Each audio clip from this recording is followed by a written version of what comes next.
Press અને મીડિયાના તમામ મિત્રોનું હૃદયપૂર્વક સ્વાગત કરું છું.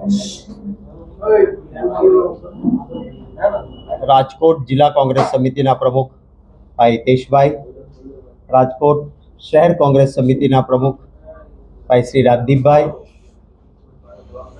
અમારા યુવા સાથી ભાઈ શ્રી નરેન્દ્રભાઈ સોલંકી, ભાઈ વશરામભાઈ સાગઠિયા, ભાઈ શ્રી નિદતભાઈ, ભાઈ આદિત્યસિંહ અને કોંગ્રેસ પરિવારના મિત્રો, પ્રેસ અને મીડિયાના મિત્રોના હૃદયપૂર્વક સ્વાગત સાથે વરસાદી વાતાવરણમાં રંગીલા રાજકોટના તમામ મીડિયાના મિત્રો ઉપસ્થિત છે એ સૌનું દિલથી આભાર વ્યક્ત કરું છું.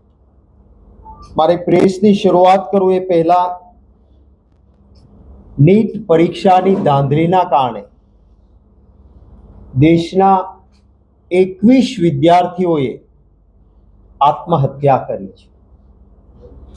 કોંગ્રેસ પક્ષ વતી અને અંગત રીતે આજે 21 વિદ્યાર્થીઓએ આત્મહત્યા કરવી પડી છે.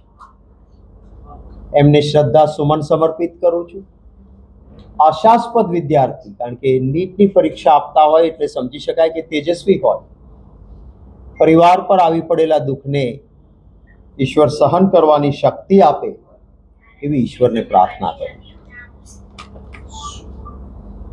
આપણું દેશનું બંધારણ, ભારતનું બંધારણ દુનિયાભરમાં શ્રેષ્ઠ લેખિત બંધારણ કહેવાય છે.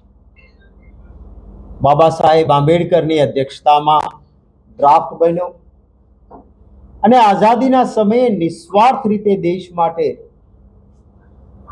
જેઓએ કોઈ અપેક્ષા વગર લડતો લડી હતી એવા આપણા એ પૂર્વજોએ, મહાન આત્માઓએ દેશની સંવિધાન સભામાં બેસીને જે બંધારણ બનાવ્યું એ બંધારણમાં કેટલાક મૂળભૂત અધિકારો મળ્યા.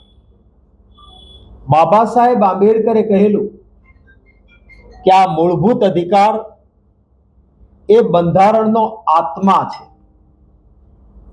આ બંધારણના મૂળભૂત અધિકારમાંનો એક અધિકાર છે વાણીની સ્વતંત્રતા, અભિવ્યક્તિની સ્વતંત્રતા,